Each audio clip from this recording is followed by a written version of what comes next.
स्वाभिमानी बाळा कण खरकना, स्वाभिमानी बाळा कण खरकना, बाप माझा स्वाभिमानी बाळा लाजळूची संवेदना. बाप स्वाभिमानी असतो.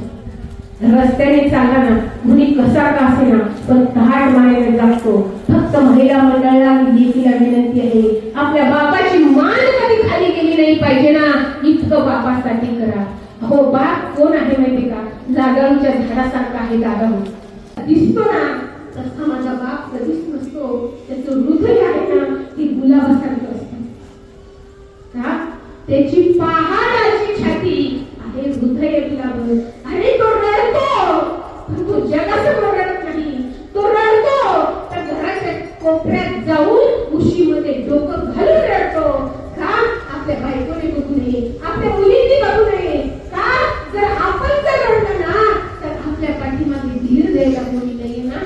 म्हणून माझा बाप जगासमोर रडत नाही. नाहीतर कोण म्हणतं की बापाला असू येत नाही? बाप सुद्धा ढसढसा रडताना मी माझ्या डोळ्यांनी बघितलं. तर ऐका ना पुढं कवी काय म्हणतो? बाप तलवार झालं, बाप पेटती मशाल. बाप तलवारी सगळा धारदार असतो.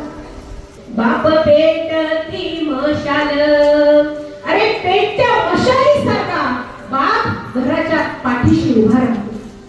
कोणतंही संकट येऊ द्या पण बाप जर खंबीर उभा असेल ना तर त्या तलवारी सारखा, त्या ढाली सारखा आणि पेटत्या मशाली. बाप घराचा तो पाया आणि कळस त्यावर, जेव्हा खचतो ना पाया तेव्हा कोसळते घर.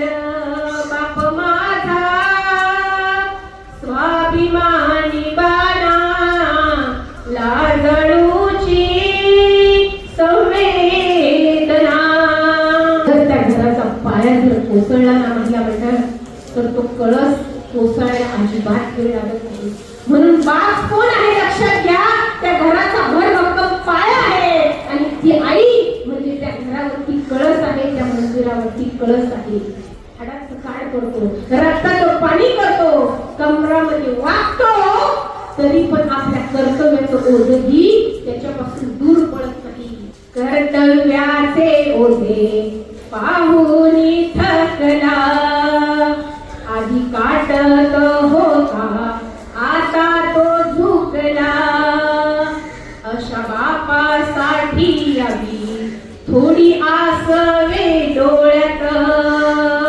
अरे जो बाप झुकलाय, जो वाकलाय, जो काठीवर आलाय, ज्याचे हातपाय थरथर करताना माता भगिनींनो मुलींनो बापासाठी थोडीशी